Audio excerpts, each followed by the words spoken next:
Dancers का एक आप बोल सकते हो ग्रुप ऐसा भी था जो हरियाणा के नाम से भी डरता था कि हरियाणा परफॉर्मेंस करनी है भाई, हम तो नहीं जाएंगे, मतलब ऐसा था। और मैं इकलौती ऐसी थी जहाँ से धमकी आ गई कि यहाँ नहीं आना, वहाँ तो मैं ज़रूर जाती। स्कूल के बच्चों के लिए मैं क्या करने जाती थी वो अपने आप ही अपनी इमेजिनेशन बना के बैठे हुए थे, तो इसीलिए मेरी किसी से कभी बनती नहीं थी। और 9th क्लास से लेकर 12th क्लास तक मैंने बहुत लड़के पीटे उसी चक्कर में। पहले शो के कितने पैसे मिले थे? पहले शो पे मुझे शायद 1500-2000 रुपये मिले थे। 1500 रुपये मिले थे मुझे याद है। अब कितने मिलते हैं? अब तो सही मिलते हैं। देखिए अब तब बता रहे हैं, अब नहीं बता रहे हैं, अब ज़्यादा मिलने लगे तो नहीं बता रहे हैं। मेरे दोस्त नहीं रहे, स्कूल टाइम मेरा बड़ा ख़राब रहा। और क्योंकि जब मैं 8th स्टैंडर्ड में थी जब पापा जी की डेथ हुई थी, और 9 दिसंबर मैंने पहला अपना स्टेज शो किया था। रात के 10 बजे बोलते थे कि चलो शुरू करो, और सुबह 5 बजे ख़त्म करना, 6 बजे ख़त्म करना। तो आप एक तरीके का जगराता उसको बोल सकते हैं, ऐसे शोज़ करते थे। एक यूँ था कि अगर घर पे 5 बजे भी आ गई तो स्कूल जाना पड़ेगा। अब वो मेरी रात की जो नींद होती थी वो मैं स्कूल में निकालती थी। कोई टीचर आई है तो उनको पता होता था कि भाई ये काम करके आई है, तो वो मुझे सोने देते थे, मुझे कभी उठाया नहीं उन्होंने। वो तो मुझे पता था कि मेरे को फेल ही होना है 12th में, तो मुझे ये था कि नहीं बाबा इकोनॉमिक्स का पेपर तो नहीं होना सपना। तो हमारे नजफगढ़ में वहाँ उस वक्त नई ई-रिक्शा चली थी, तो वो 30 रुपये दे के जब तक वो 2 घंटे का पेपर का टाइम था मैंने नजफगढ़ में स्कूल ड्रेस में वो ई-रिक्शा चलाई। तो हम पे कोई प्रेशर नहीं था कि डॉक्टर बनना पड़ेगा, वकील बनना पड़ेगा, बस हम पढ़ाई ठीक से कर लेते। मुझे लगता है वही उनके लिए बड़ी ब्लेसिंग थी कि हाँ हमारे बच्चे पढ़ गए, तो हमने वो भी नहीं पूरी की मुझे लगता है। मुझे पता था कि मेरी मम्मी को या मेरे घर में जितने भी लोग हैं सबको मैं पसंद सूट सलवार में हूँ। मुझे वो बड़ा पसंद करते हैं जब मैं सूट और सलवार पहन के आती हूँ, तो वही मैंने स्टेज पे किया। मैंने सूट और सलवार कैरी किया एक डांस करने के लिए जिसमें मैं बहुत कंफर्टेबल फील करती हूँ। मुझे पता है कि कहीं से भी कुछ भी नहीं दिखेगा और तो खुल के बिंदास डांस कर सकती है। डांस मुझे भगवान की दया से इतना आता है कि मैं रिदम में नाच लेती हूँ। ऐसे नहीं लगता जो अभी आपके पास है अगर वो छिन जाए फिर नहीं भी तो था ना कभी, तो छीनने का तो सवाल ही नहीं होता क्योंकि मैं छीनने दूंगी नहीं। के ऊपर फेम पूरा एक्सट्रीम पर होते हैं ना, आज भी आपको सारी दुनिया जानती है, आज भी आप बहुत बढ़िया परफॉर्मर हैं। वो फेम कभी दिमाग को चढ़ा? कभी भी नहीं चढ़ सकता क्योंकि बहुत धीरे धीरे भगवान ने दिया है कि अभी तो 5000 ले, फिर तेरे को 50,000 देता हूँ, फिर तेरे को 1,00,000 दूंगा, फिर तेरे को 1.5 लाख दूंगा। तो भगवान ने मुझे किश्तों में दिया है सब कुछ, और वो किश्त आज मैं समेट के बैठी हूँ। तो बहुत टाइम लगा है मुझे, 17 साल पूरे हो गए। अब ये जो दिसंबर गया काम करते अभी जो हमारी ये 2-3 साल की आप जो पीढ़ी देखोगे, जो नए नए आर्टिस्ट आए हैं उनको फेम क्यों चढ़ता है? क्योंकि उनको बहुत जल्दी मिला है। एक गाना हिट हो गया तो उनको लोग अच्छे से जानने लग जाते हैं। हमें तो लोगों को जानने में, बताने में ही 5 साल लग गए कि कोई सपना नाम की लड़की है। वीर जी से कैसे मिले? लव मैरिज आपकी? हाँ जी। मेरा काफ़ी मन है कि कभी एक ग्रैंड शादी नहीं हुई तो शादी ज़रूर करूँगी मैं, दोबारा करूँगी भी सही। बहुत ग्रैंड हो, लहंगा वहंगा पहन के। इसके लिए वीर को मनाना बहुत मुश्किल है, तो अच्छा उसको पटाना पड़ेगा। वीर नहीं मान रहा? वीर मान नहीं रहा, उसको ये कि क्यों ही करनी है। बेटा एक बच्चे एक है? हाँ एक ही बेटा, वो मिनी वीर है। वो बहुत आप बोल सकते हो इमोशनल भी है। गुस्सा बहुत आता है आपको? पहले तो बहुत आता था, शादी के बाद तो सारा पी लिया मैंने। पंजाब के साथ कोई कनेक्शन आपका है, या पंजाबी आप गायकों को सुनते हैं? पंजाबी गाने मैंने इतने नहीं सुने हैं, बब्बू मान टाइम के बहुत सुने हैं, जब गुरदास मान बब्बू मान जी गाते थे, क्योंकि वो तो अब भी आप बोलोगे तो अगर डीजे बंद होता है तो उन्हीं गानों से होता है। किसी भी समाज में जगह बनाने के लिए औरत को मर्द से डबल मेहनत करनी पड़ती है, और ये मेहनत करने के टाइम एक बड़ा संघर्ष होता है। सपना चौधरी हरियाणा का नाम ही नहीं है, देश का नाम है जिनकी चर्चा हुई, पर वो जहाँ तक पहुँची उसके पीछे की कहानी क्या है, और कैसे कैसे उन्होंने स्ट्रगल की, और क्या क्या उन्होंने देखा, उनसे बात करेंगे। आज हमारे साथ हैं सपना चौधरी। स्वागत है जी, बहुत बहुत आपका। थैंक यू, धन्यवाद। तो सबसे पहले शुरुआत करते हैं आपके, मतलब बचपन से ही मैं शुरुआत करता हूँ कि एज ए डांसर या एज ए सिंगर या एज ए मॉडल आप इस्टेब्लिश हुए हैं, तो बचपन से ये शौक था? नहीं, आप शौक तो नहीं बोल सकते। मैं 15 अगस्त 26 जनवरी पे ही स्कूल में परफॉर्म करती थी, सीखा कहीं से नहीं। पर वो जो परफॉर्म करना होता था वो पढ़ाई से बचने के लिए होता था, तो वो ऐसे नहीं था कि मुझे शौक है, मुझे शौकिया तौर पे करना है। क्योंकि एक्चुअल में क्या होता था कि आपको जब 15 अगस्त के लिए अपना एक डांस प्रिपेयर करना होता था, उससे 15-20 दिन पहले ही रिहर्सल स्टार्ट हो जाती, तो मुझे ऐसा लगता था 20 दिन की पढ़ाई छूट जाएगी, ठीक है। तो वो पढ़ाई से थोड़ा बचने के लिए, उसको अवॉइड करने के लिए मैं वहाँ परफॉर्म करती थी। और शायद मुझे लगता है पूरे स्कूल में मैं अच्छा परफॉर्म करती थी, तो 3-4 साल तक मैं हमेशा ही फर्स्ट प्राइज़ लेके आई। तो कहीं से सीखा नहीं, बस मुझे लगा ठीक है। जब वक्त आया तो मुझे लगा कि भाई जो हमने स्कूल में किया था, जहाँ टीचर्स को पसंद आया, बच्चों को पसंद आया, तो उसी फील्ड में मुझे लगा कि हाथ आजमाना चाहिए। याद है आपको पहली बार डांस कब किया था? हाँ, मुझे याद है। मैंने मेरे पापा के आगे परफॉर्म किया था, और गाना भी मुझे याद है, गोविंदा की फिल्म थी, अ, क्योंकि मैं झूठ नहीं बोलता, शायद उस फिल्म का गाना था, ओ मेरे सोना तुम मेरे होना। सुष्मिता सेन का गाना था, सुष्मिता सेन और गोविंदा का। तो मेरे पापा ने मुझे 10 रुपये भी दिए थे। याद है मुझे। तो स्कूल की स्टेज पर फर्स्ट टाइम? स्कूल की स्टेज पर मैंने गाना किया था सबसे पहला, क्या कहते हैं, रंगीलो म्हारो ढोलना, और मैं शायद 6th या 7th स्टैंडर्ड में थी जब किया था। तो मैं खाली ऑडिशन देने गई थी स्कूल में, पर वो उन्होंने गाना, मैंने गाना भी नहीं सुना था। तो पहले उस टाइम आपके ऊपर नहीं डिपेंड होता था कि गाना आपको सेलेक्ट करना है, टीचर सेलेक्ट करके देती थी गाना। तो जब मैं रिहर्सल रूम में पहुंची तो उन्होंने बोला कि एक गाना हम प्ले कर रहे हैं, जो सबसे अच्छा डांस करेगा उसको हम इस गाने के लिए सेलेक्ट कर लेंगे। तो मैंने डांस परफॉर्म कर दिया उस पे, बिना सुने, जैसा मेरे से हुआ कुछ भी नहीं।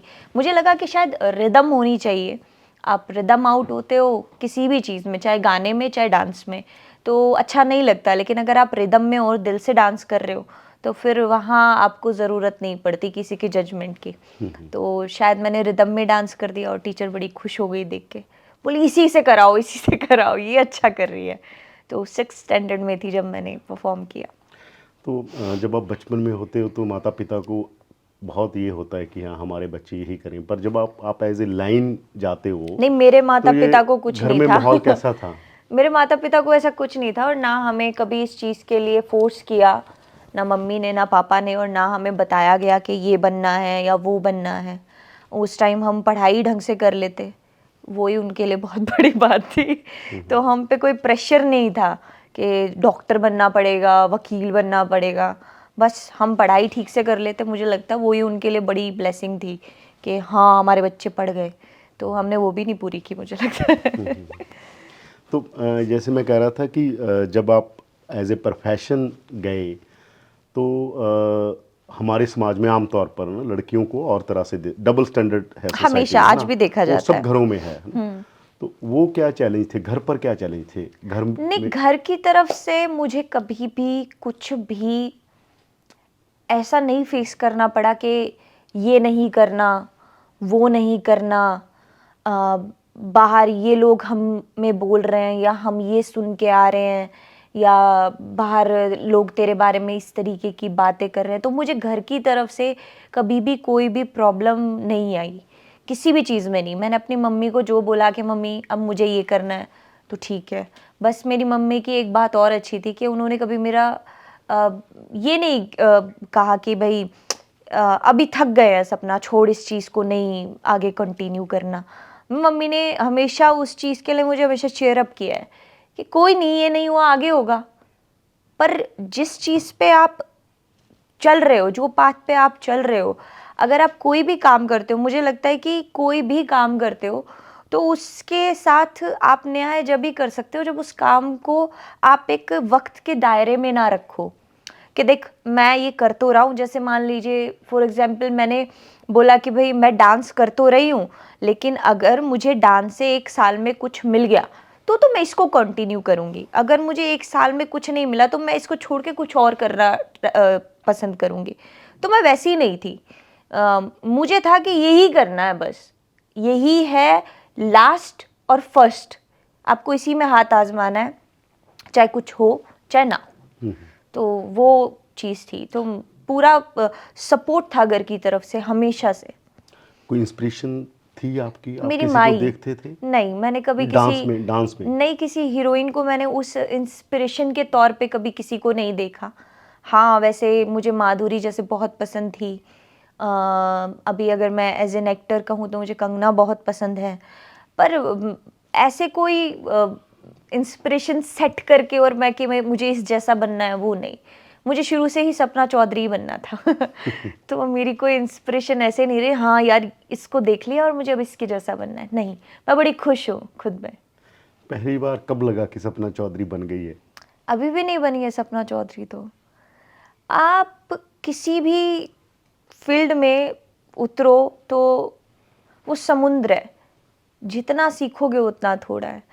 तो मैं आज भी सीख ही रही हूँ। सपना चौधरी तो आज भी इस्टेब्लिश नहीं हुई है मैं कहूँ तो, क्योंकि अभी तो मैंने गाने ही किए हैं, या मैं बोल सकती हूँ मैंने परफॉर्मेंसेस ही की है स्टेज पे। एक्टिंग करियर बाकी है, अपने आप को एज एन प्रोड्यूसर इस्टेब्लिश करना बाकी है।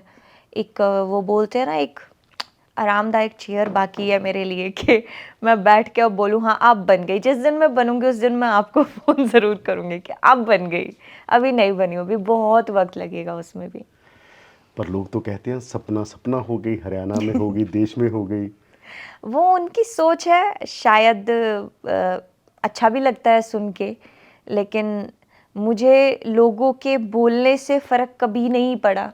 चाहे उन्होंने गलत बोला हो, चाहे उन्होंने अच्छा बोला हो, मैं खुद को किन चीज़ों में उतार कर सेटिस्फाई कर रही हूँ वो मेरे लिए इम्पॉर्टेंट है। तो जैसे आज मैं कह रही हूँ आपको कि नहीं अभी सपना चौधरी नहीं बनी है, तो मतलब नहीं बनी है, मेरे लिए नहीं बनी है। उसको बनाने के लिए अभी मुझे बहुत घिसना है खुद को और मेहनत करनी है। तो उसके लिए मैं प्रिपेयर हूँ हमेशा से कि हाँ अभी मेहनत करनी है। तो अभी जब भी अभी नहीं बनी क्या लोग। स्टैंडर्ड है सपना चौधरी बनने का? सपना चौधरी जब बनेगी जब सपना चौधरी की वजह से आ, जितने भी हरियाणा में आर्टिस्ट हैं वो कुछ अचीव करेंगे, कुछ अपने साथ लेके जाएंगे। चाहे वो मेरी अच्छी बातें हों, चाहे अच्छा काम हो, चाहे मेरा पैसा हो, चाहे कंपनी में जगह हो। तो मैं जब लोगों को बांटना शुरू करूँगी दिल से, दिल खोल के, जब मुझे सोचने की ज़रूरत ना पड़े कि अगर इस इंसान को तूने एक गाने का बजट दे दिया तो तेरा थोड़ा पड़ जाएगा। तो जिस दिन ये सोच मेरे दिमाग से चली गई उस दिन सपना चौधरी बन जाएगी। तो अभी बहुत सफ़र बाकी है, अभी तो कहाँ, अभी तो 2-4 लोगों की हेल्प हो जाती है, वही मेरे लिए बहुत बड़ी बात है। जहाँ जिस दिन बिना कुछ सोचे समझे सिर्फ लोगों को मैं देना सीख लूँगी तब सपना चौधरी बन जाएगी। सपना चौधरी कौन है वैसे? एक ज़रिया आप बोल सकते हो, मैं ज़रिया हूँ। शायद भगवान ने मुझे इसीलिए भेजा है एक ज़रिया बना कर के, एक तेरा ये काम है और इस काम से पहले हम तुझे कुछ देंगे, वो है चाहे आप नाम ले लो चाहे पैसा ले लो, फिर वापस तुझे करना है, वापस मुझे देना है, वो पे बैक करना है मुझे। तो अभी पे बैक का जब वक्त आएगा तब मैं ज़रिया हूँ। आप ज़रिया हैं, सब ज़रिया है, तो मैं भी ज़रिया हूँ। इंडियन सिविलाइजेशन में नृत्य की बहुत बड़ी महिमा है ना। हमारे भगवान भी नटराज को जब हम वो करते हैं, पर हमारी सोसाइटी बड़ी डबल स्टैंडर्ड है। जी। जैसे हमारे करैक्टर हैं उनको सेलिब्रेट करेगी, हीर को, रांझा को, पर वो घर में बेटी का नाम हीर नहीं रखेगी, कोई बेटी हीर हो जाए ये नहीं चाहेगी। जी। तो इसी तरह से वो डांस आपका देखेगी भी, आपको सेलिब्रेट भी करेगी कि हाँ जी, बहुत है ना, सुनेगी भी। हाँ उनको आएगा कि बहुत है, और वो आपकी लोचना भी करेगी। जी। तो ये आपको कैसे लगता है? शुरू शुरू में पूछ रहा हूँ, जब आपने शुरुआत की, शुरुआत आपको की पता है किस किस तरह का? नहीं, मुझे फ़र्क जब मैंने शुरुआत की तब भी नहीं पड़ता था। बीच में जब मेरे को फ़र्क पड़ा तो बड़ा गहरा फ़र्क पड़ा इन बातों का।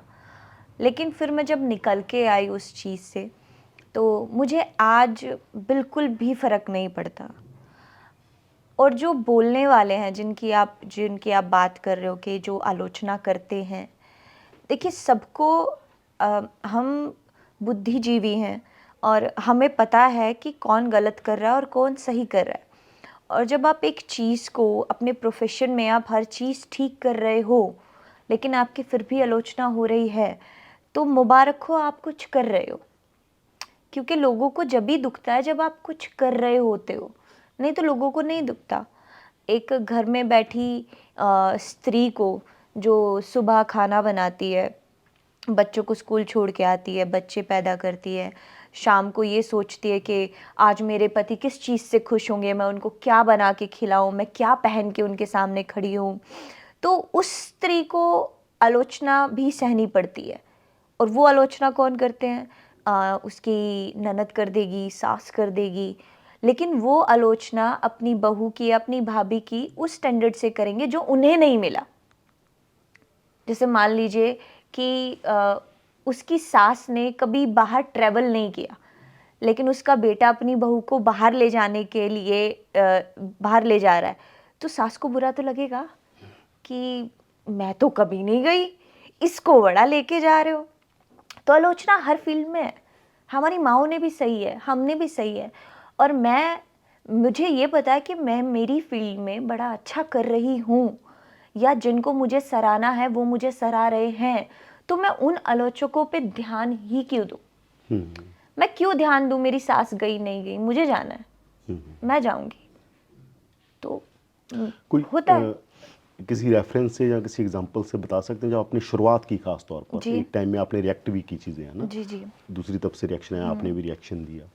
कोई इस तरह का इंसिडेंट बता सकते कि सोसाइटी कितनी इस मामले में डबल स्टैंडर्ड है कि आप चीज़ें एज ए परफॉर्मर, उनको लगता है ये परफॉर्मर भी है ना, as a double performer standard आपको? तो सोसाइटी इतनी है कि जो ये थाली बैठे बंदे हैं, मैं आपको एक छोटी सी ही बात बता देती हूँ। ये जो आज बड़ा इजी है, कमेंट बॉक्स में जाओ, कमेंट कर दो, जो भी दिमाग में है आप लिख दो। और वही सबसे मॉरल होते हैं, वही बहू बेटियों की सबसे ज़्यादा बात कर रहे होते हैं किसी जी। दूसरे स्टेटस में। जी। और अगर वो मेरे सामने आएंगे तो सबसे पहले बंदे भी वही होंगे, मैडम एक फ़ोटो मिलेगी क्या? तो जब और मैं क्यों ध्यान दूं कि इस बंदे ने मेरे पे कुछ कमेंट लिखा था? क्योंकि मेरा तो अ, रुबाब वैसे ही बढ़ जाएगा ना कि जो मेरे बारे में उल्टा लिख रहा है वही बोल रहा है, मैडम एक फ़ोटो मिल सकती है क्या? तो मुझे ऐसे मैं बोलूँगी मैं ऐसे चिमकांडियों पे कोई ध्यान नहीं देती, मुझे कोई इंटरेस्ट नहीं है इन लोगों में। अगर मैं ठाली हूँ, मैं फ्री हूँ, तो मैं कुछ ऐसी चीज़ें देखूँगी जिनसे मुझे ये मिले कि भई मैंने अभी हरियाणा के लिए क्या नहीं किया है और मैं क्या कर सकती हूँ।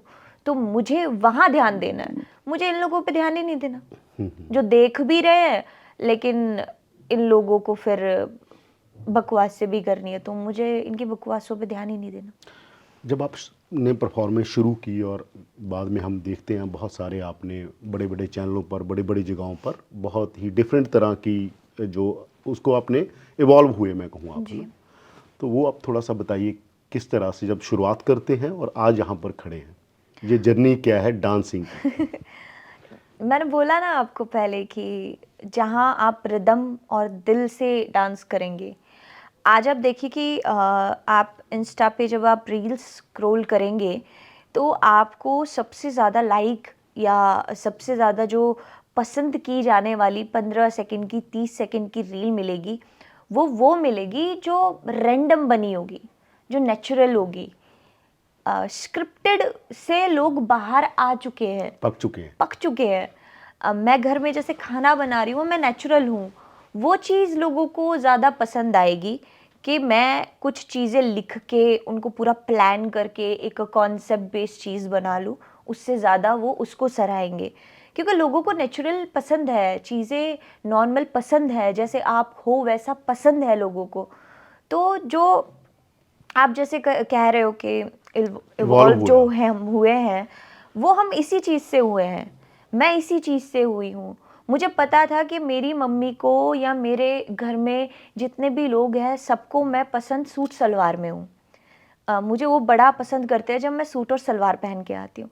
तो वही मैंने स्टेज पे किया। मैंने सूट और सलवार कैरी किया एक डांस करने के लिए, जिसमें मैं बहुत कंफर्टेबल फील करती हूँ। मुझे पता है कि कहीं से भी कुछ भी नहीं दिखेगा और तू खुल के बिंदास डांस कर सकती है। डांस मुझे भगवान की दया से इतना आता है कि मैं रिदम में नाच लेती हूँ। अब वो रिदम रिदम के साथ साथ मैंने जो भी किया स्टेज पे, जितने भी गाने परफॉर्म किए, वो दिल से किए। अगर मुझे कोई गाना नहीं पसंद, मैं उसको स्टेज ही नहीं करूँगी, क्योंकि मुझे पता है वो मेरे दिल से नहीं निकलेगा। और जब आप कोई काम दिल से करते हो तो वो आपके चेहरे पे आता है, और वो जो चेहरे पे आएगा वो मेरे एक्सप्रेशन है कि मैं कितनी खुश हूँ उस डांस को करते समय, उस परफॉर्मेंस को करते समय। तो मुझे लगता है कि ये दो चार चीज़ थी जो पॉजिटिव पॉजिटिव थी मेरे पास। मैं उन्हें उन्हीं को ग्रैब किया और स्टेज पे आप बोल सकते हैं कि मैंने फैला दिया उसको, और लोगों को वो पसंद आया।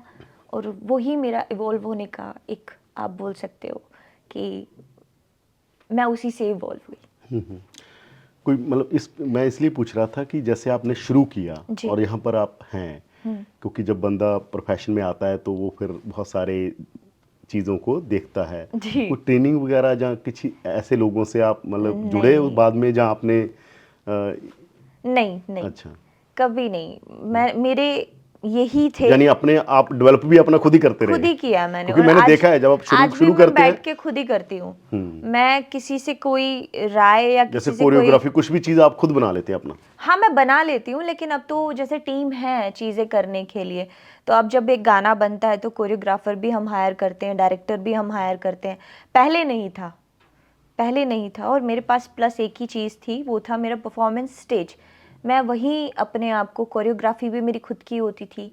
हाँ, मैं चीज़ें देखती थी जहाँ से आपको कुछ मिल जाए, जैसे आपकी दादी नानियों के पास आप बैठोगे तो आपको पुरानी चीज़ें मिलती है। मैंने खोड़िया बहुत देखा था, और क्या कहते हैं, मैंने पुराने डांस स्टेप्स जो हमारी दादी ताई काकी नानी करती थी, वो मैंने देखा था। बस उसमें मैंने एक, आप बोल सकते हो कि एक मैंने अपना टेस्ट डाल दिया, और वो बड़ा काम का निकला मेरे हिसाब से। तो अगर आप मुझे कहोगे कि कौन है इस सब के पीछे, तो मैं कहूँगी मेरी पुरानी पीढ़ी है, जिनसे मैंने कुछ चीज़ ली और उसको बस आप बोल सकते हो मैंने मेकअप कर दिया, बस। लाइव ऑडियंस और ये यूट्यूब की ऑडियंस, इसमें क्या फ़र्क होता है? लाइव ऑडियंस आपको इंस्टेंट देती है, यही है, तू यही है, मतलब वो वाला। और सीटी बजाएगी, चीयर करेगी आपको वहीं की वहीं बता देगी तू अच्छा कर रही है, तू बुरा कर रही है, वो वहीं बता देंगे, शांत हो जाएंगे, नाक चढ़ाने लग जाएंगे, नहीं नहीं नहीं ये नहीं चाहिए करने लग जाएंगे। यूट्यूब की ऑडियंस के पास एक राइट है कि मुझे यही अच्छा लग रहा है और मुझे यही देखना है, तो वो उसमें मैं भी हूँ। मुझे जो अच्छा लगता है मैं वो देखती हूँ, मुझे नहीं पसंद तो मैं यूट्यूब पे नहीं देखती। तो यूट्यूब की ऑडियंस मुझे लगता है कि लाइव ऑडियंस ज़्यादा अच्छी है। लाइव ऑडियंस ज़्यादा अच्छी है, ज़्यादा तो अच्छी मज़ा ज़्यादा लाइव आता ऑडियंस आज भी? बहुत आता है, बहुत आता है मतलब। और जब पता लगे कि आपको नॉर्थ साइड परफॉर्मेंस करनी है, चाहे पंजाब, हरियाणा, यूपी, पश्चिमी उत्तर प्रदेश, तो यहाँ तो बिंदास पब्लिक बड़ी कमाल है यहाँ, ये सब एक तरह के लोग हैं। बिल्कुल। और आपको बड़ा अच्छे से एक्सेप्ट करते हैं। जब आप एक, मैं जैसे जब मैं शुरू शुरू में मैं आपको बताऊं कि मैं मेरठ, बागपत, बड़ौत इस तरफ परफॉर्म करती थी, जब एक नई नई सपना सपना सपना होने लगी थी, तो जब मैं वहाँ जाती थी तो लोग मुझे बोलते थे, अरे यार मेरठ शो है, अरे बाबा बागपत करना है शो। हालांकि कुछ एक डांसर्स का एक आप बोल सकते हो ग्रुप ऐसा भी था जो हरियाणा के नाम से भी डरता था कि हरियाणा परफॉर्मेंस करनी है भाई, हम तो नहीं जाएंगे, मतलब ऐसा था। और मैं इकलौती ऐसी थी जहाँ से धमकी आ गई कि यहाँ नहीं आना, वहाँ तो मैं ज़रूर जाती थी, क्योंकि मुझे ये देखना होता था कि ये कौन है जो मतलब यहाँ तो आके दिखाओ। मैं तो जाऊँगी भाई, मेरा काम है। और मैंने सामने वाले से उस चीज़ का चार्ज लिया है कि भाई मैंने परफॉर्मेंस का एक पैसा लिया है, तो मैं उसके पास तो जाऊंगी, परफॉर्म तो करके आऊंगी। लेकिन जब मैंने परफॉर्म करना शुरू किया, लोगों ने एक जो ग्राउंडेड था, लोगों का जो माउथ टू माउथ एक प्रमोशन होती है कि यार वो लड़की भी अच्छी है, डांसर अच्छी नहीं है, परफॉर्मर अच्छी नहीं है, वो लड़की भी बढ़िया है। तो वो जो एक आप बोल सकते हो जो माउथ टू माउथ प्रमोशन होती थी ना, वो भी मेरे बहुत काम आई है। क्योंकि आप जज कर लेते हो एक चीज़ को देख के, उसके अटायर से, उसके जूतों से, उसके स्टाइल से, लेकिन आप जेन्युइन ये नहीं जानते कि वो बंदा अंदर से कैसा है। काफ़ी है जिनको मैंने देखा है कि दान पुण्य महान बनने की बड़ी पीआर टीम लगा रखी है, लेकिन जब आप पास बैठो तो एक नंबर के नकली निकलते हैं। तो काफ़ी बंदे ऐसे हैं कि भाई जो खुद में रहना बहुत पसंद करते हैं, लेकिन अगर आप उन्हीं की बुराई सुनोगे बाहर, लेकिन आप जब उनसे पर्सनली मिलते हो तो आप बोलते हो वाह क्या बंदा था। तो वो मैंने जिया है। मेरे को वो जो वो माउथ टू माउथ प्रमोशन थी वो मुझे बहुत अच्छे से मिली। तो जहाँ लोग ये बोलते थे, डरते थे कि भाई बड़ौत नहीं शो करके आना, बागपत नहीं जाना, वहाँ मैं बिंदास शो करके आई हूँ। और ऑडियंस ने मुझे एक्सेप्ट भी किया है, चीयर किया है उस चीज़ के लिए। तो वो भी बहुत अच्छा था। अब भी जाती हूँ मैं जहाँ, और अब तो इतना अच्छा हो गया है कि जहाँ पता लगता है यार बड़ौत शो है, मेरठ शो, तो मुझे ये पता होता है ऑडियंस कमाल मिलेगी। तो वो वाला हो गया अब तो अंदर। ये धमकियाँ कहाँ कहाँ से आई थी? धमकियाँ ये शुरू शुरू में जो लोगों को ये होता था कि यार बड़ा सही कर रही है, अब तो सही कमाने लग गई है, चलो उठा के कुछ भी बोल देना, बक देना। पर मेरे को फ़र्क नहीं पड़ा उस चीज़ का कभी भी, क्योंकि मेरे ऊपर उन फ़ोन कॉल से ज़्यादा जिम्मेदारियाँ थी। तो अगर मैं दो ही चीज़ों पे ध्यान दे सकती थी, या तो मैं ये सोच के घर बैठ जाती कि एक जगह से धमकी आ रही है भाई, और कब तक बंदा बैठ सकता है। तो मुझे वो फ़ोन कॉल से ज़्यादा जिम्मेदारियों पे ध्यान देना था, तो जिम्मेदारी ठीक थी। तो जब शो होते थे, आपको ये भी लगता है, कई लोग ये कहते हैं कि इंडस्ट्री से ही कुछ लोग होते हैं, ऐसे पंजाब में भी देखा गया, बहुत सारे ऐसे लोग होते हैं जो जब आप आगे बढ़ते हो तो खींच लो? नहीं, मैं नहीं कहूँगी कि भाई ऐसा कुछ होता है, क्योंकि देखिए आपके अंदर हुनर है, आप खुद को जानते हो, आपको पता। और मैं एक बात आपको सच्चाई बताऊँ, ये मैंने दुनिया के अंदर देखी है कि दुनिया को आप अपने नज़रिए से देखते हो। जब आप नेगेटिव होते हो तो सामने वाले बंदे में आपको हर चीज़ नेगेटिव दिखाई देती है, चाहे वो कितना भी आपके पास पॉजिटिव वे में बैठा हो। तो ये ना, आप दुनिया को अपने ज़रिए से देखते हो, अपने नज़रिए से देखते हो। हमारी माँ दादियाँ एक कहावत बोला करती थी, चोर को सब चोर दिखते हैं। तो वही वाली बात है। अब मैं हूँ, जब मैं ही ऐसी नहीं हूँ कि दूसरों की टांग पकड़ के खींच लूँ, यार ये बड़ा कमा रहा है इसको नीचे गिराओ, मेरे अंदर ही जब वो नहीं है तो मैं किसी दूसरे पे ऐसा इल्ज़ाम लगा भी कैसे सकती हूँ कि भाई ये शायद इसने करवा दिया होगा। मुझे किसी ने भी करवाया हो, मैंने मेरे काम पे ध्यान दिया तो वो मेरे काम आया, मैंने अपने काम पे ध्यान दिया। तो और मैं ऐसी हूँ नहीं, तो दूसरों को मैं इस चीज़ के लिए जज कभी करती नहीं। तो मैं इसलिए पूछ रहा था कि ये लोग असली थे या कई बार फेक भी तो होता ना, ऐसे ही डरा दो। तो मुझे ऐसे ये ही लगता है बाहर कि से लोग फेक थे। थे। मैं यही बोल सकती हूँ कि फेक थे, क्योंकि पहुंचने के बाद भी कभी कुछ उस चीज़ का रिजल्ट नहीं आया, तो फेक ही थे। तो अब क्या, जैसे आप बॉम्बे जाते हैं, पूरे इंडिया में आप घूम रहे हैं, क्या फ़र्क है नॉर्थ इंडिया या हरियाणा में कहूँ और बॉम्बे का क्या फ़र्क है मेरी वुमेन को देखने का, खास तौर पर औरत को कैसे है ना, कहते हैं ना वो ज़्यादा खुले लोग हैं, बहुत ही ज़्यादा अच्छे मतलब उनके। औरत के ऊपर होता है कि औरत को समाज कैसे देखे। ये मेरे ऊपर है कि मैं किस नज़रिए से लोगों से चाहती हूँ कि वो मुझे किस नज़रिए से देखे। तो जब आपको कोई किस तरीके से देख रहा है, उसके ज़िम्मेदार आप खुद हो। मुझे तो हर कोई इंसान अच्छी नज़र से देखता है, बखूबी प्यार देता है, सराहता है। तो मेरे लिए तो हर जगह की जो पब्लिक है वो एक जैसी है, तो आपको फिर स्कूल, बढ़िया है, मज़ेदार है। तो आपको स्कूल ले चलते हैं दोबारा आपके, मतलब फिर स्कूल +2 तक रहा? हाँ, कुछ स्कूल प्लस के बारे में बताइए थोड़ा सा, दोस्तों के बारे में अपनी जो नहीं, भी। मेरे दोस्त नहीं रहे। स्कूल टाइम मेरा बड़ा ख़राब रहा। और क्योंकि जब मैं 8th स्टैंडर्ड में थी, जब पापा जी की डेथ हुई थी, और 2009 9 दिसंबर मैंने पहला अपना स्टेज शो किया था। और जगह थी पुंडरी, मुझे नाम भी याद है, जगह भी याद है, और डेट भी याद है, महीना भी याद है। और अ, ऐसा होता था कि 2009 से ही, मतलब जब मैं 9th स्टैंडर्ड में थी, तब स्टार्ट कर दिया था एक शोज़ करना। तो शोज़ जो होते थे वो ज़्यादातर नाइट शोज़ होते थे, रात के शोज़ ज़्यादा होते थे, और वो बहुत लंबे उस दौरान शोज़ होते थे। जैसे अब तो हम जो शो करते हैं वो शो नहीं है, वो कॉन्सर्ट में बोल सकती हूँ। एक 1 घंटे का परफॉर्म कर दिया, 45 मिनट का परफॉर्म कर दिया। उस टाइम होते थे शोज़ तो। तीन रात तीन के चार चार 10 घंटे बजे बोलते थे कि चलो शुरू करो, और सुबह 5 बजे ख़त्म करना, 6 बजे ख़त्म करना। तो आप एक तरीके का जगराता उसको बोल सकते हो। ऐसे शोज़ करते थे हम। तो अब क्या होता था कि मेरी मम्मी को एक यूँ था कि अगर घर पे 5 बजे भी आ गई तो स्कूल जा, स्कूल जा, स्कूल जाना पड़ेगा। अब वो मेरी रात की जो नींद होती थी वो मैं स्कूल में निकालती थी। सबसे लास्ट डेस्क पे अकेली बैठती थी मैं। मेरी ना किसी कभी लड़की से कोई इतनी खास दोस्ती रही, ना कभी लड़कों से इतनी खास कोई दोस्ती रही। और आज भी जब स्कूल के बच्चे मिलते हैं तो वही जजमेंट है मेरी, सेम, कि जब भी बात नहीं की तो मैं आज भी बात नहीं करती इतनी, क्योंकि मेरा था ही नहीं उन चीज़ों में, कभी दिमाग था ही नहीं। क्योंकि मैं शो करती थी, वहाँ नींद निकालने जाती थी, पर टीचर्स ने बहुत सपोर्ट किया। जैसे मेरे प्रिंसिपल सर थे, उन्होंने बहुत सपोर्ट किया।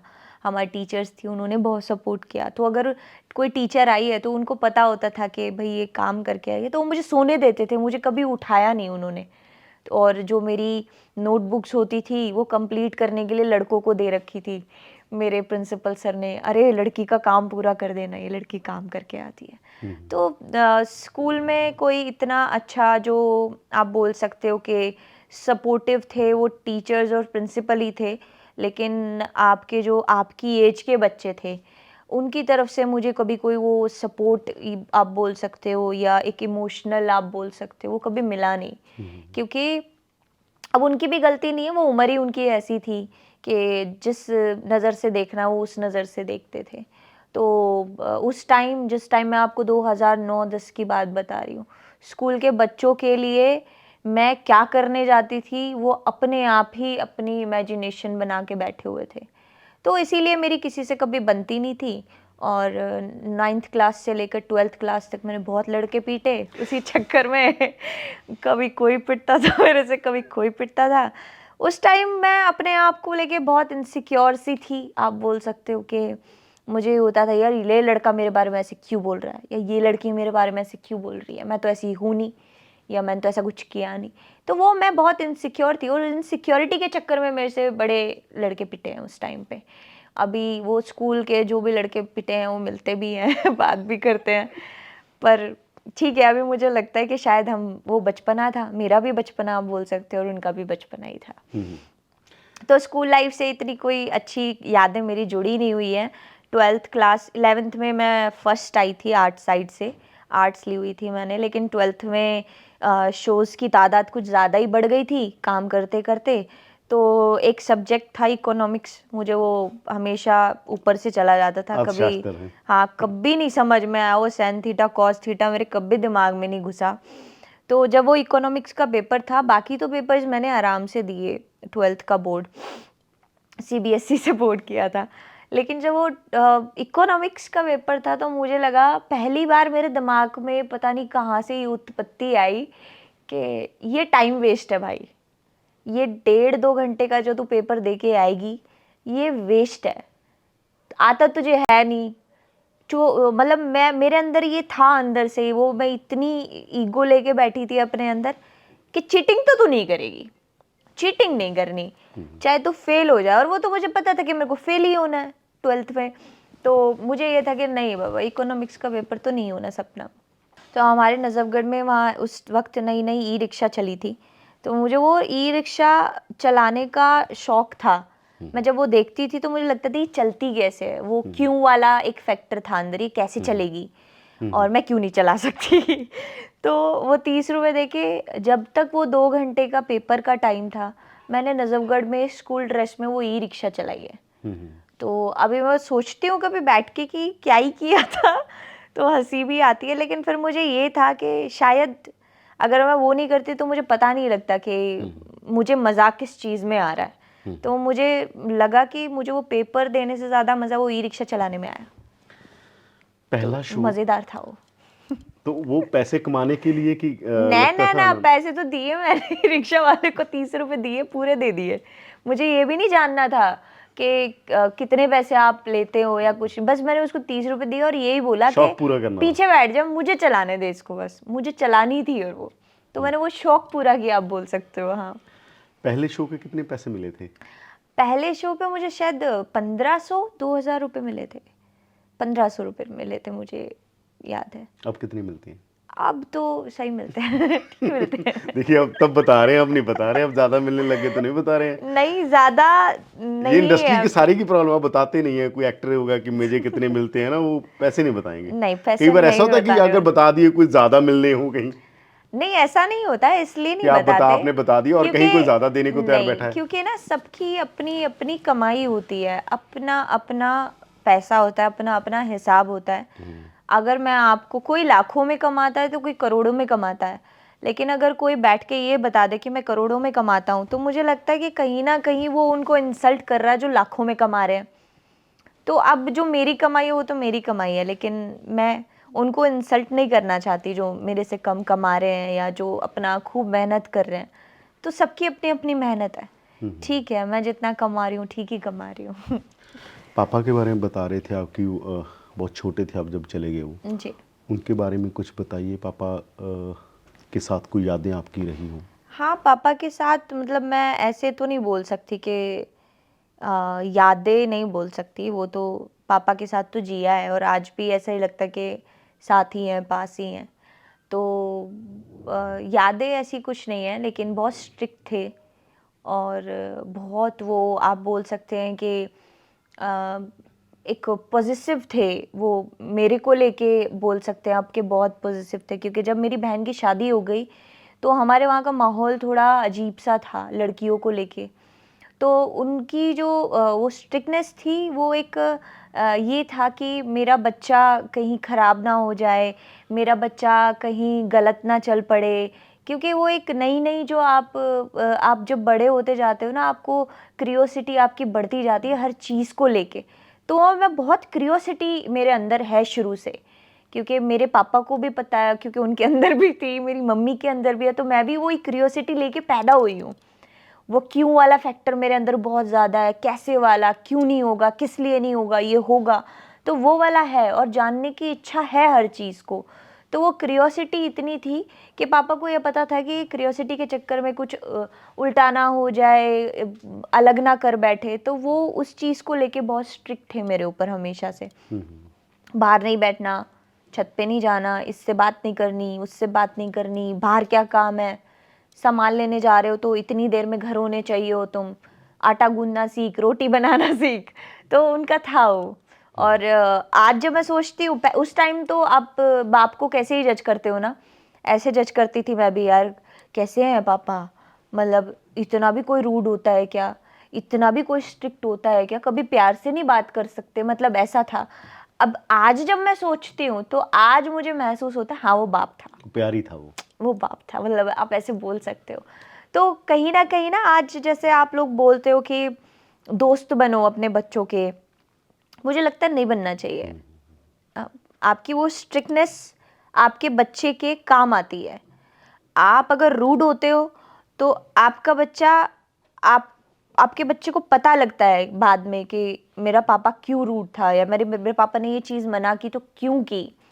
तो वक्त लगता है, लेकिन आप स्ट्रिक्ट तो रहो, एटलीस्ट आपको स्ट्रिक्ट रहना चाहिए थोड़ा। यादें मैं इसलिए कह रहा था, जैसे आपने बताया कि जब आप पहली बार परफॉर्म किया आपने घर में, तो पापा भी बहुत खुश हुए कि हाँ मतलब बेटी। नहीं, वो वैसे खुश नहीं हुए कि मेरी बेटी ने डांस किया। घर में तो हाँ घर अरे घर में, में तो सारे खुश हाँ होते हैं घर में बच्चों ही को। डांस किया तो पापा ने 10 रुपए दिए और बोला बस हो गया, ठीक है अब इसे ख़त्म करो यहीं पे। तो अच्छा। हमारे में जाटू फैमिली है और आप समझ सकते हो तो बाप कैसे होते हैं जाटों में, ऐसे ही होते हैं कि हाँ ठीक है अब इसे बस कर, बहुत हो गया ये, 10 रुपए ले चल निकल यहाँ से, वो वाला उनका वो था। तो उन्होंने कोई अप्रिशिएट नहीं किया था उस टाइम मेरे को, तो वो अप्रिशिएट वाला मामला नहीं था उनका, वो यूँ था कि बंद कर इसको, 10 रुपए ले साइड हो। तो वैसे उन्होंने अप्रिशिएट नहीं किया। रील्स के बारे में आप बात कर रहे थे, आप बात कर रहे थे कि जो बहुत ही नेचुरल चीज़ें आ रही है ना, मैं देखता हूँ आजकल आप भी बहुत ज़्यादा मतलब चीज़ें देखते हैं, जहाँ भी जाते हैं आप रील्स बनाते हैं, जहाँ वीडियोस सब होते हैं। बनाते हैं और हम तो फिर हमारे तो आप बोल सकते हैं कि काम ऐसा हो गया, रील्स ना भी बनाए तो भी बनानी पड़ती है। सर्कुलेशन में रहना है। बिल्कुल बिल्कुल। तो अगर मैं कहूँ कि नॉर्मल इंसान हूँ तो शायद मैं इंस्टा चलाती ही नहीं, आप बोल सकते हो। नहीं चलाती मैं, लेकिन अभी मेरा काम ऐसा है तो मुझे चलाना पड़ता है, लोगों से जुड़ा रहना पड़ता है, क्योंकि जुड़ाव सिर्फ मेरी तरफ से नहीं है, जुड़ाव उस एक ऑडियंस की तरफ से भी है जिन्हें मुझे देखना है, जिन्हें गाने सुनने हैं। तो एक खाली मैं ये नहीं बोल सकती कि उनका लालच है, मेरा भी लालच है कि मुझे सुकून मिलता है उस ऑडियंस के साथ। यहाँ तक पहुँचने के चैलेंज क्या थे, मतलब आप क्या देखते हो कुछ कि चैलेंज नहीं थे। चैलेंज आपको पहुंचने के लिए नहीं लगते, चैलेंज आपको लगता है बने रहने के लिए। तो बने रहने के लिए पूछ रहा हूँ। बने रहने के लिए तो बहुत, सुबह उठो जल्दी। अब पहले अगर आप नहीं कुछ बनते हो और तो यही रहता है कि हाँ उठ जाएंगे ना 2 घंटे बाद, ठीक है खा लेंगे ना, जिम करनी है, अरे नहीं करनी ना, अब आपको प्रॉपर जिमिंग करनी पड़ती है, डाइटिंग करनी पड़ती है, टाइम से उठना पड़ता है, अपने आप को मेंटेन रखना पड़ता है, अपने आप को कैरी करना पड़ता है, मेकअप करना पड़ता है। जहाँ मैं, मेरे जैसी लड़की जिसे मेकअप नहीं पसंद, वो अंदर तैयार होके आती है बाहर, क्या बाबा इंटरव्यू है, चलो रेडी होके बैठना पड़ेगा। शुरू शुरू में तो आपकी बिना मेकअप वाली बहुत सारी वीडियोस हैं, हाँ मैं नहीं करती थी। और तब भी आप बहुत सुंदर लगती थी। हाँ सुंदर तो मैं बिना मेकअप के हुई। इसीलिए तो लेकिन फिर अभी ये क्यों इतना लोडेड अभी होने की क्या जरूरत है कि लोडेड समाज। होना समाज के लिए नहीं, एक हमारी टीम भी है। अब हाँ मैं मानती हूँ कि मुझे पसंद है बहुत कि मैं बिना मेकअप के रहूँ, मुझे पजामा टी शर्ट में रहना बहुत पसंद है, लेकिन एक हमारी जो टीम है जो हमारे पीछे काम करती है डे नाइट, अब ये ना ये देखती है कि भाई फैमिली फंक्शन है, ना ये देखती है कोई त्योहार मनाना है, क्या करना है क्या नहीं करना है, जो दिन रात एक उनके दिमाग में सिर्फ एक चीज़ है, सपना चौधरी। तो अब उनको भी खुश करना पड़ता है कि हाँ आप मेरे लिए कर रहे हो तो चलो मैं अपने आप को मेंटेन करूँगी, तो उस चीज़ के लिए भी करना पड़ता है। डर लगता है किसी बात से? नहीं, पर डरना है क्यों, किस चीज़ से डरना है, क्यों डरना है, नहीं लगता। ऐसे नहीं लगता जो अभी आपके पास है अगर वो छिन जाए फिर नहीं भी तो था ना कभी, तो छीनने का तो सवाल ही नहीं होता, क्योंकि मैं छीनने दूंगी नहीं।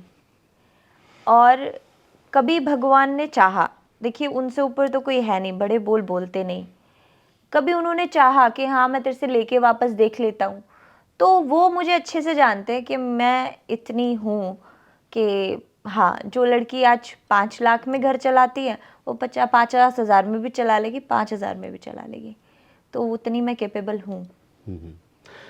जब ये पता चला सपना चौधरी को, जब आप कहते हो मुझे तो ठीक है ऑडियंस ने बता दिया, मुझे तो आज भी नहीं लगता है, पर एक दौर होता है जब आपके ऊपर फेम पूरा एक्सट्रीम पर होते हैं ना, आज भी आपको सारी दुनिया जानती है, आज भी आप बहुत बढ़िया परफॉर्मर हैं, वो फेम कभी दिमाग को चढ़ा? नहीं कभी नहीं चढ़ा और कभी चढ़ेगा भी नहीं। क्यों? ये आपके नेचर के ऊपर होता है, आपके खुद के ऊपर होता है। और इसके पीछे एक कारण और था कि अभी जो आप अभी जो हमारी ये 2-3 साल की आप जो पीढ़ी देखोगे, जो नए नए आर्टिस्ट आए हैं, उनको फेम क्यों चढ़ता है? क्योंकि उनको बहुत जल्दी मिला है। बिकॉज ऑफ आप डिजिटल कह सकते हो, बहुत एक्टिव है, आप रील्स के थ्रू बोल सकते हो, उनको बहुत इंस्टेंट मिला है जो भी मिला है। एक गाना हिट हो गया तो उनको लोग अच्छे से जानने लग जाते हैं। हमें तो लोगों को जानने में, बताने में ही 5 साल लग गए कि कोई सपना नाम की लड़की भी है। तो वो बोला ना मैंने कि माउथ टू माउथ प्रमोशन होती थी उस टाइम पे। अभी आपका पीआर काम करता है आपके लिए। आप रील्स पे आओ, अगर आपके अंदर टैलेंट है तो लोग आपको जानने लग जाते हैं, कुछ भी सुनते हैं लोग, कुछ भी पसंद आ जाता है लोगों को। तो आज के जो बच्चे हैं उनको जो फेम है इसीलिए जल्दी इफेक्ट करता है क्योंकि उनको बहुत जल्दी मिल गया होता है। 1 घंटे में ही आप किसको स्टार बना दो आज नहीं पता। हमें तो बहुत धीरे धीरे मिला है। अब रोज़ जो बच्चा दाल खा रहा है एकदम से उसको बटर चिकन दे दोगे तो पागल तो हो ही जाएगा। तो हमारा नहीं रहा ऐसा। हमने एक वो कैसेट वाला ज़माना भी देखा जब हमें पता था कि फलाने बस स्टैंड पे इतनी सीडी गई हुई हैं, तो हम फ़ोन कर करके पूछते थे बिकी क्या, कितनी बिक गई, अच्छा इतनी हो गई, सेल हो गई, सारी हो गई। लेकिन वो सेल होने के बाद वो सर पे ये नहीं चढ़ता था कि सारी की सारी बिक गई। ये होता था कि और पहुंचाओ ना, और पहुंचाओ, जब ऑडियंस देख रही है तो और पहुंचाओ। तो वो कभी फेम नहीं चढ़ा, कभी चढ़ेगा भी नहीं, कभी भी नहीं चढ़ सकता क्योंकि बहुत धीरे धीरे भगवान ने दिया है कि अभी तू 5,000 ले, फिर तेरे को 50,000 देता हूँ, फिर तेरे को 1,00,000 दूंगा, फिर तेरे को 1,50,000 दूंगा। तो भगवान ने मुझे किश्तों में दिया है सब कुछ, और वो किश्त आज मैं समेट के बैठी हूँ। तो बहुत टाइम लगा है मुझे, 17 साल पूरे हो गए अब ये जो दिसंबर गया काम करते। तो कैसे ही फेम चढ़ेगा, क्यों ही चढ़ेगा, किस लिए चढ़ेगा? और सभी ऑडियंस मेरे जैसी तो है।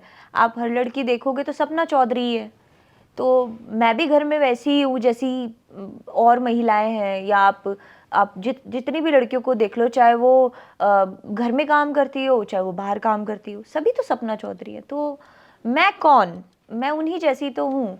तो एक कोई नई चीज़ नहीं हूँ मैं। और मुझे तो इतना टाइम हो गया तो मुझे लगता है कि भाई सभी मेरे को ऐसे ही घर की तरह ही मानते हैं, चाहे आप इंडस्ट्री के अंदर कह लो चाहे बाहर कह लो। तो वीर जी से कैसे मिले? वीर जी से बस मिल गई जैसे मिलना था। मिल गए हम, बस जैसे मिलना था, वो भगवान ने प्लानिंग की हुई थी, आप बोल सकते हो। तो वीर के बारे में मैं और मेरे बारे में वीर थोड़ी कम ही बात करते हैं। लव मैरिज है आपकी? हाँ जी। लव कम अरेंज हम इसलिए बोल सकते हैं कि हम, मेरी तरफ से उसके घर वालों को मैं बहुत पसंद हूँ और मेरे घर वालों को वीर बहुत पसंद है। तो ये क्यों नहीं डिस्क्लोज करते, कैसे मिले? ये क्यों नहीं डिस्क्लोज करते क्योंकि हमें लगता है कि क्या ही बात करनी बहुत है। सीक्रेट है ये? नहीं नहीं, कोई ऐसा सीक्रेट नहीं है, पर हमारा अपना एक पर्सनल जोन है, तो हम वो पर्सनल को हमेशा पर्सनल ही रखना चाहते हैं। तो शायद इसलिए हम डिस्क्लोज नहीं करते। लेकिन सबको पता है कि हाँ ठीक है, हम मिले, हमने शादी कर ली, आज हम बहुत खुश हैं एक दूसरे के साथ। बड़ा अच्छा, हम एक शादी को आप बोल सकते हैं बहुत अच्छे से हम ले रहे हैं और हम बड़े अच्छे से चला रहे हैं, दोनों मेंटेन कर रहे हैं। तो वो बहुत है। तो क्योंकि आप भी आर्ट की लाइन से हैं, वो भी गाते हैं, मैं इसलिए पूछ रहा हूँ। पिछली बार जब मैंने उनका इंटरव्यू किया तो मैंने पूछा कि आपने इकट्ठे कभी, तो उन्होंने कहा हम सॉन्ग कोशिश करेंगे इकट्ठे हाँ, सॉन्ग करने कभी करेंगे कोशिश, अच्छा सा कोई प्रोजेक्ट जब हमें लगा कि हाँ ये द सपना चौधरी और द वीर साहू के लिए बना है तो हम पक्का करेंगे। लेकिन अभी ऐसा कुछ है नहीं कि हम दोनों साथ आ सकें, ऐसा कुछ प्रोजेक्ट नहीं है। और हम ऐसे कुछ प्रोजेक्ट पे काम करने की सोच रहे हैं कि हाँ कुछ ऐसा यूनिक लेके आएँ जो लोगों को, लोग देखें भी, सीखें भी, सराहें भी, और उसको एक्सेप्ट इस तरीके से कि करें कि हाँ भाई ये अच्छी चीज़ है, इसको कंटिन्यू करना चाहिए। तो अगर हम कुछ करेंगे साथ मिलके तो ऐसा ही कुछ करेंगे, वो लोग अच्छे से उसको कैरी करें और उसके साथ आगे बढ़ें। तो जैसे हम अपने गानों में अभी हमारी जो कॉस्ट्यूम है, अटायर है, उसको बड़ा प्रमोट कर रहे हैं, कलरफुल निकाल रहे हैं, या हम कॉस्ट्यूम को बड़ा एक अच्छे तरीके से रिप्रेजेंट करने की कोशिश कर रहे हैं। तो वो कॉस्ट्यूम अभी इस तरीके से कैरी हमने की तो लोग उसको कंटिन्यू कर रहे हैं। दूसरे भी लोग अपने गाने में ऐसी कॉस्ट्यूम कैरी कर रहे हैं, बनवा रहे हैं। तो ऐसा ही कुछ हम दोनों साथ में करेंगे कि जो समाज के लिए आप बोल सकते हो कि फायदेमंद हो। जी। वीर भाई से जब भी मुलाकात होती है तो बहुत सारी अलग अलग टॉपिक पर डिस्कशन होती है वो बहुत और बहुत डीप चले जाते हैं चीज़ों में बहुत वो। deep है। तो मैं अगर आप दोनों को पूछूंगा, आप दोनों कैसे हैं, मतलब आपकी ये जो विचारक क्वेश्चन है वो कैसी है? हम दोनों सोच के मामले में आप बोल सकते हो कि हम एक Different. नॉर्थ है, एक ईस्ट है। नॉर्थ साउथ पोल हाँ। दोनों। नहीं, हम नॉर्थ नॉर्थ साउथ नहीं बोल नॉर्थ सकते ईस्ट। आप, वो तो बहुत इजी है बोलना। एक नॉर्थ है और एक ईस्ट है, मतलब हम बिल्कुल भी कहीं से भी एक जैसे नहीं है, सोचने के तौर पे, समझने के तौर पे, बोलने के तौर पे बहुत अलग है। लेकिन जितने हम अलग हैं उतने ही हम पास हैं। तो वो बड़ा अलग है, मैं बहुत अलग हूँ। और शायद ये जो हमारे अंदर अलग अलग वाली वो है, वो ही हमें जोड़े रखती है। जैसे मतलब जैसे मैं पूछूं, आप कोई एग्जांपल देके बता सकते हैं? सपना कैसी है, वीर कैसा है? ठीक है, मैं बताती हूँ।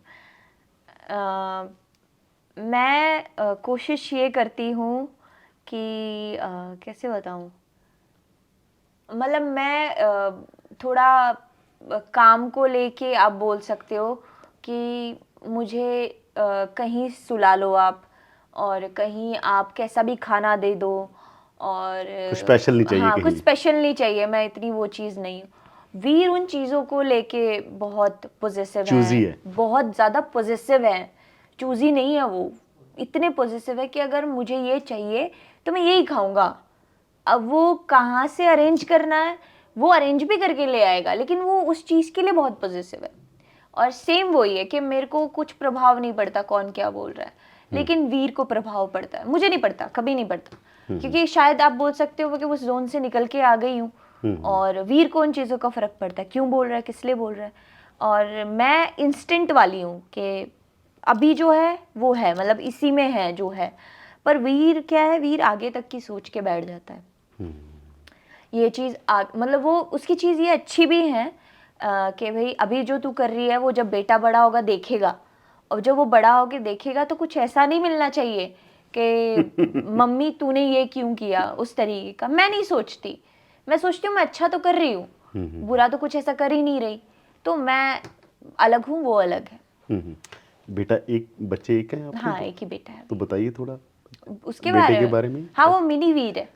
अच्छा, मिनी वीर है। वो मिनी वीर है, वो दूसरा वीर पैदा कर माँ दिया। पर क्यों नहीं गया, पिता पर चला गया है? नहीं, वो माँ पर भी है, आप ऐसे नहीं बोल सकते। जैसे वो बहुत आप बोल सकते हो इमोशनल भी है, तो मैं बहुत इमोशनल हूँ, तो मुझे लगता है मेरा बेटा भी बहुत इमोशनल। तो पोरस की ये बात अच्छी है कि उसने अपने पापा से बहुत अच्छी चीज़ें ले ली है और अपनी मम्मी से उसकी सारी अच्छी चीज़ें ले ली है, और वो प्रॉपर बन गया है। तो वो मम्मी की भी सुनता है, वो पापा की भी सुनता है, ऐसे।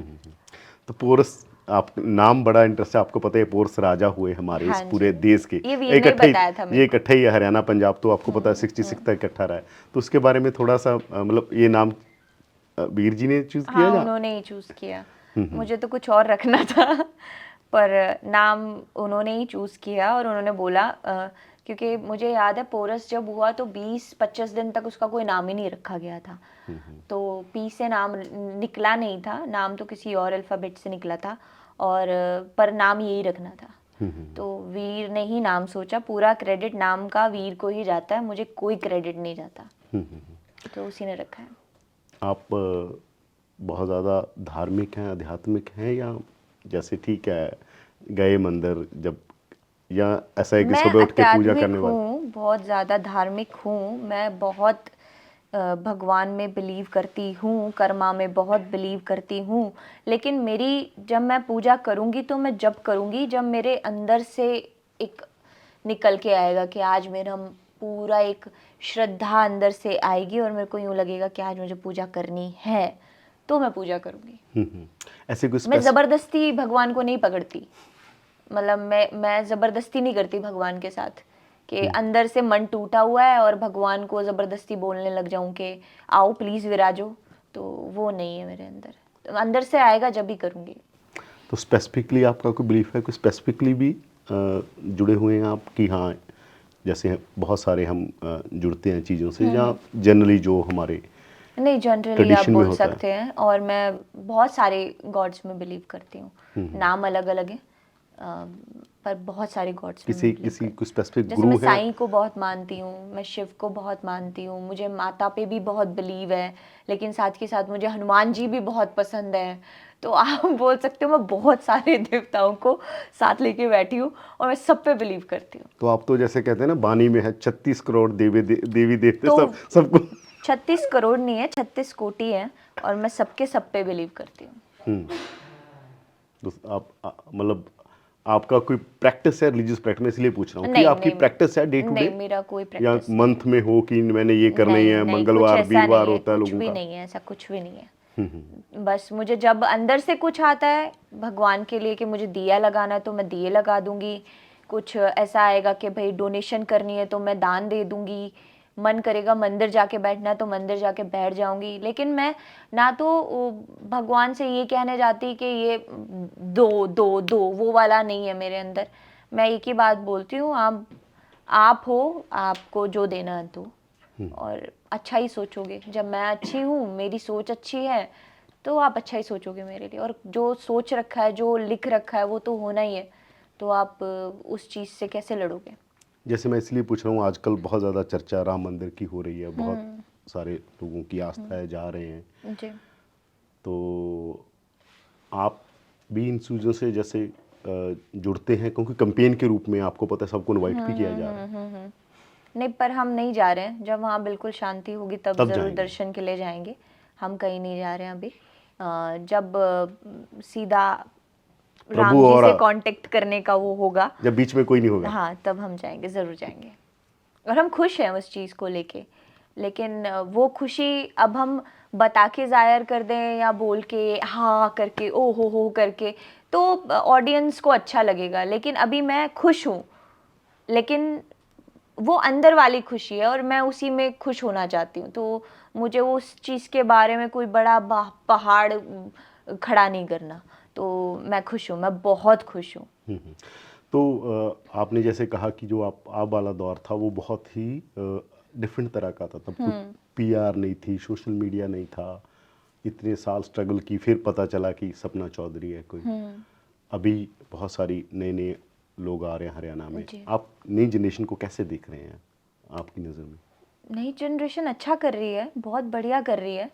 और मैं यही कहूँगी कि कमाल का काम कर रही है। लेकिन एक दो चीज़ बड़ी खटकती है मुझे कि बहुत जल्दी जल्दी चीज़ें करते हैं और बहुत जल्दी जल्दी चले जाते हैं। तो बने रहना नहीं चाहते, या तो ये हो सकता है, या ये हो सकता है कि उनको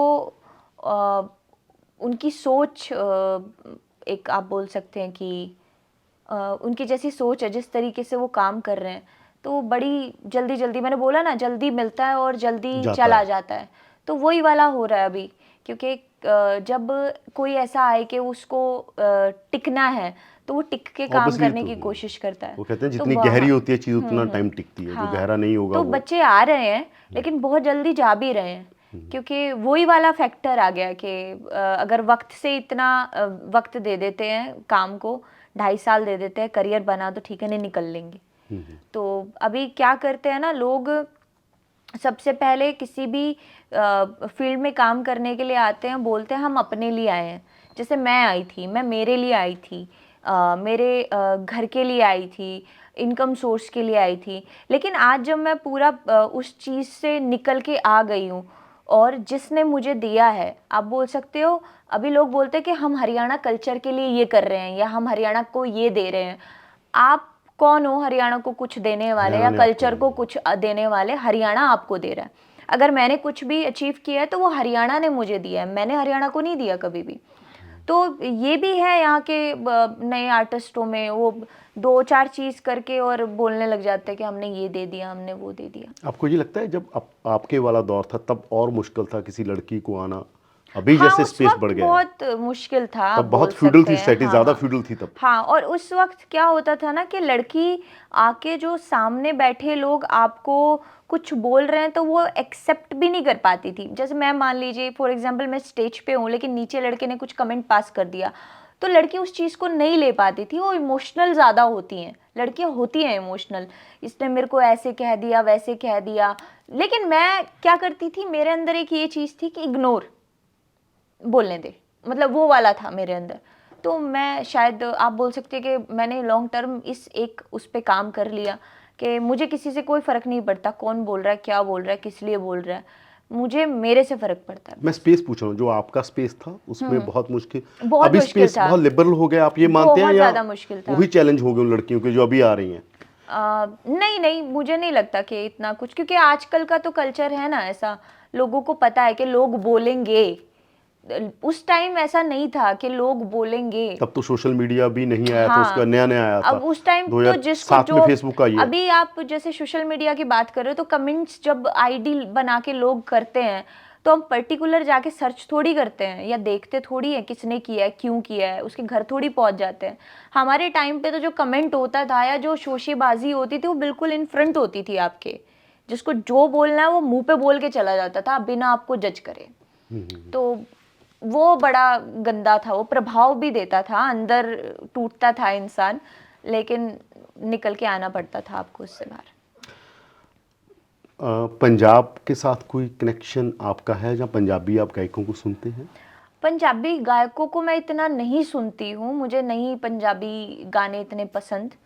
पंजाबी मैंने काम बहुत किया है, मैं आर्टिस्टों से बहुत मिली हूँ, बहुत अच्छे हैं, लेकिन मुझे एक वो पर्टिकुलर लैंग्वेज नहीं समझ आती। बल्कि मैं हिंदी भी इतने नहीं सुनती हूँ, मैं मतलब गाने भी वही सुनती हूँ जो मुझे करने हैं।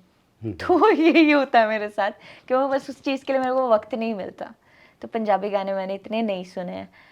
बब्बू मान टाइम के बहुत सुने हैं, जब गुरदास मान बब्बू मान जी गाते थे, क्योंकि वो तो अब भी आप बोलोगे तो अगर डीजे बंद होता है तो उन्हीं गानों से होता है। तो वो गाने मैंने सुने हैं, आप 90s के बोल सकते हो, पर अभी नहीं, नए मैंने इतने नहीं सुने।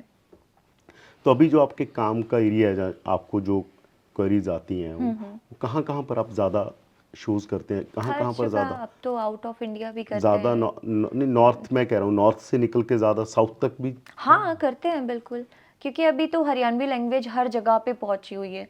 बल्कि आप साउथ साइड की पूछेंगे तो उनको लैंग्वेज समझ में भी नहीं आती, लेकिन रिदम में मज़ा आता है तो वो सुनते भी हैं और परफॉर्मेंस देखते भी हैं, बड़े आराम से देखते हैं। पर हरियाणा, और आप हरियाणा, राजस्थान, यूपी, पंजाब, यहाँ स्टेज करने में इसीलिए मज़ा आता है क्योंकि यहाँ पे जो ऑडियंस आपको आगे से एक आप बोल सकते हो, ऑडियंस जो आपको आगे से क्या बोलते हैं, उसको क्या बोलते हैं, इंटरेक्टिव है, हाँ बोल सकते हो अट्रैक्टिव है, या जो सामने से आपको रिस्पॉन्स रिस्पॉन्स रिस्पॉन्स देती देती है है। वो बड़ा खतरनाक है। तो इस तरफ की ऑडियंस ज़्यादा अच्छी है।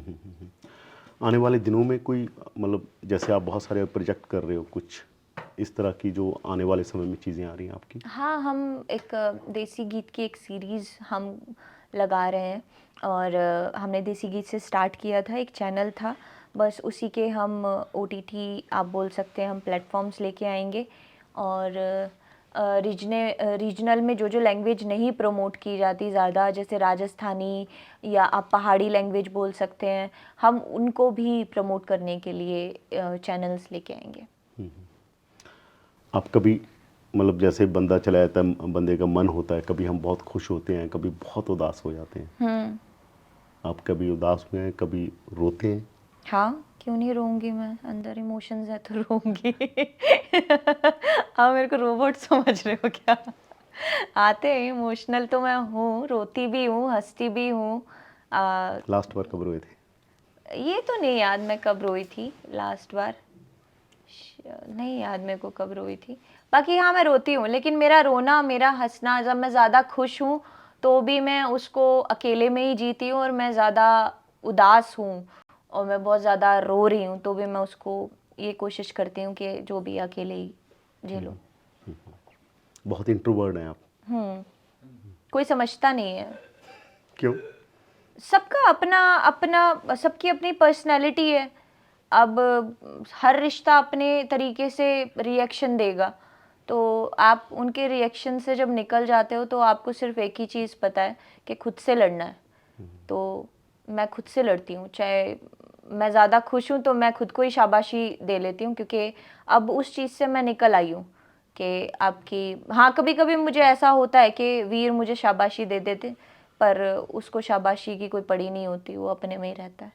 तो मैं इसलिए खुद कोशिश करती हूँ कि शाबाशी भी मेरी खुद की हो अब, और अगर मैं इमोशनल हूँ तो वो भी मेरा खुद का ही हो। और कहते हैं माँ सबसे क्लोज होती है, आप सबसे क्लोज किसके हैं? मतलब ये मैं माँ खुद से की ही भी ये हूँ। बातें नहीं हुई? नहीं, अब उन चीज़ों से तो मैं बहुत आगे आ गई। मैं अभी फ़िलहाल आप कहोगे तो सबसे ज़्यादा क्लोज़ मैं खुद की ही हूँ। मैं अभी किसी से इतनी क्लोज़ नहीं हूँ, और मैं बहुत खुश हूँ इन चीज़ों को लेके। मैंने पिछले, जब से मैं कहूँगी शादी हुई है, तो मैंने मेरे पति से बहुत अच्छी चीज़ें सीखी हैं, और उनमें से एक सबसे पहली जो चीज़ मैंने मेरे पति से सीखी थी वो ये थी कि खुद को प्यार करो। जब तक आप खुद को खुश नहीं कर सकते, खुद को प्यार नहीं कर सकते, आप दूसरे को भी कुछ नहीं दे सकते। तो वो चीज़ मेरे दिमाग में तुरंत, बोलते हैं ना, प्रभाव हो जाता है कभी कभी किसी किसी एक लाइन का, एक बात का, तो वो मेरे दिमाग में सेट है। ये तो बहुत बड़ी अवस्था है। एक गुरबानी का शब्द है, मन तू ज्योत स्वरूप है अपना मूल पहचान। यानी बस। मन है जो वो ज्योत है, अपना मूल है जो वही पहचान ले, बस सारी हो गया खत्म सब कुछ। तो अब मेरा जब शुरू तो होता है तो बहुत ही पहले बड़ी खुद के लिए आध्यात्मिक होता अवस्था है। में चले गए आप। हाँ शायद हो सकता है, पर मैं अभी फ़िलहाल खुद के लिए। हाँ, मैं मेरी माँ से बहुत क्लोज़ हूँ, मैं मेरी सासू माँ से बहुत क्लोज़ हूँ। तो अगर मुझे वक्त बिताना हो और मुझे लगे कि भाई कि इनके साथ, तो मैं उन दो महिलाओं के साथ ही बैठना पसंद करूँगी, कि या तो मुझे मेरी माँ के साथ बिठा दो या मेरी सासू माँ के पास। सबसे बड़ी ताकत क्या है सपना चौधरी की? आह, सबसे बड़ी ताकत आप बोल सकते हो ऑडियंस, मेरे गाने।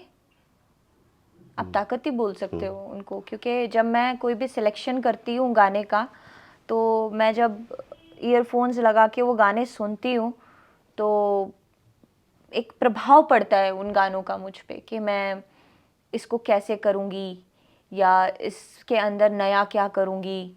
तो एक जो नया वाला फैक्टर है वो मुझ पे बहुत प्रभाव डालता है, और वो बहुत ज़्यादा शक्ति देता है। तो आप उनको बोल सकते हो। सबसे बड़ी कमजोरी मैं खुद। थोड़ा एक्सप्लेन कीजिए। आ, आ, जैसे मैं इमोशनल बहुत ज़्यादा हूँ, और लोग जब इस बात को पकड़ लेते हैं, या कोई भी किसी भी बंदे को ये पता लग गया कि मैं इमोशनल बहुत हूँ, तो वहाँ वो मुझे चोट पहुँचाने की कोशिश करता है। तो अगर दुश्मन है तो वो भी मैं ही हूँ। गुस्सा बहुत आता है आपको? पहले तो बहुत आता था, शादी के बाद तो सारा पी लिया मैंने। वो बहुत गुस्सा अब नहीं है, अब नहीं बोल सकती कि मैं, मेरे अंदर गुस्सा है, अब बिल्कुल भी नहीं है। मैं बहुत शांत हो गई हूँ, नहीं आता अब गुस्सा। अब तो बहुत, कोई कुछ भी बोले तो अच्छा ही लगता है, चाहे वो बुरा बोले तब भी अच्छा लगता है, चाहे वो मेरी तारीफ करे तब भी अच्छा लगता है, सही बोले तब भी अच्छा लगता है, गलत बोले तब भी अच्छा लगता है, अब तो सब अच्छा लगता है। तो अब कोई बातों का प्रभाव नहीं पड़ता। तो सब चीज़ों से मुक्त हो चुके हैं आप? हाँ, मुझे अब कुछ किसी से, किसी बात से, किसी कोई ओकेजन से, हाँ एक दिल में हमेशा रहेगा कि मतलब मेरा काफ़ी मन है कि कभी एक ग्रैंड शादी नहीं हुई तो शादी ज़रूर करूँगी, मैं दोबारा करूँगी वीर से ही। पर बहुत ग्रैंड, वो लहंगा वहंगा पहन के। तो वो लॉकडाउन में शादी आजकल तो हुई। ट्रेंड है, दोबारा शादी करने का हाँ ट्रेंड है दुनिया में। हाँ, तो लॉकडाउन में शादी हुई तो मैं वो अपनी जो ख्वाहिशें थी वो पूरी नहीं कर पाई, तो वो अब मेरे को थोड़ा होता है और मैं पूरी करूँगी। एक ग्रैंड शादी करोगे इस चीज़ के लिए वीर इंडिया को में? मनाना बहुत मुश्किल है, तो अच्छा। उसको पटाना पड़ेगा। वीर नहीं बस, मान रहा? वीर मान नहीं रहा, उसको ये है कि क्यों ही करनी है, पर थोड़े एक इमोशंस हैं अंदर, तो वो कभी कोशिश करेंगे, निकालेंगे। आपने पिताजी वाला बताया, मेरा लास्ट सवाल है थोड़ा मतलब माता जी से आपका कैसा कनेक्शन रहा? क्योंकि जब पिताजी चले गए। माता तो हमेशा मेरी ढाल बन के आगे खड़ी रही हैं, और मेरी मदर बहुत ज़्यादा स्ट्रॉन्ग है, बहुत ज़्यादा, मतलब वो वो आप बोल ही नहीं सकते कि मतलब मुझे उस टाइम पे सिक्योरिटी तो मैंने बहुत बाद में रखी, पर जो इतनी भीड़ में से हाथ पकड़ के एकदम से निकाल के ले आती थी, एक खरोच तक नहीं आने दी उन्होंने उन्होंने मुझे। तो उनसे मैंने बहुत सीखा, उन्होंने मेरे को बहुत सिखाया है, कदम कदम पर एक एक चीज़ जो उन्होंने मेरे को सिखाई है वो आज मैं लेके बैठी हूँ और मुझे बहुत काम आ रही है। तो माता तो ढाल है मेरी, आप बोल सकते हो, आज भी है। तो मैं इसीलिए पूछ रहा था तब कि जब बात करने का मन होता है, कोई एक बंदा होता है ना कि हम किसी को फ़ोन लगाते हैं और बात करते हैं, वो मैं पूछ रहा था कि माता जी से होती है वो किससे? हाँ, मैंने बोला ना कि अगर मुझे बात करनी हो तो सिर्फ मेरी ज़िंदगी में दो महिलाएं सबसे पहले प्रायोरिटी पे आती हैं, मेरी सासू मम्मी और मेरी मम्मी। क्योंकि एक्चुअल में मुझे लगता है कि जो मैं बोल रही हूँ, क्योंकि अभी मैंने बोला ना कि सब पर्सनैलिटीज़ अलग हैं घर में, चाहे 11 मेंबर हो पर 11 के 11 अलग दिमाग के हैं। अब वो मुझे समझे ना समझे उस चीज़ का मैं उन पे थोप नहीं सकती हूँ, लेकिन वो दो मुझे हमेशा समझती हैं और मैं किस बात को किस तरीके से बोलना चाह रही हूँ वो भी जानती हैं। तो मुझे लगता है कि वो दोनों से मैं कैसे भी बात कर लूँ और वो कुछ भी मैं उनको बोल सकती हूँ और वो इतने प्यार से मुझे सामने से रिस्पॉन्स करती हैं और समझाती हैं कि मुझे आज फ़र्क ही मैं भूल गई हूँ कि मेरी एक सास है, एक मम्मी है। मुझे लगता है मेरी दोनों माँ हैं। तो वो जो दो माँ है ना मेरी, मैं उनसे किसी भी वक्त किसी भी सिचुएशन में कैसी भी बातें कर सकती हूँ। तो वो दो महिलाएं मेरी ज़िंदगी की प्रायोरिटी लिस्ट में सबसे पहले नंबर पे आती हैं जब मुझे बात करना हो, कुछ ऐसे इमोशंस शेयर करने हो जो मैं किसी के साथ नहीं बांट सकती। बहुत धन्यवाद सबने, बहुत थैंक यू।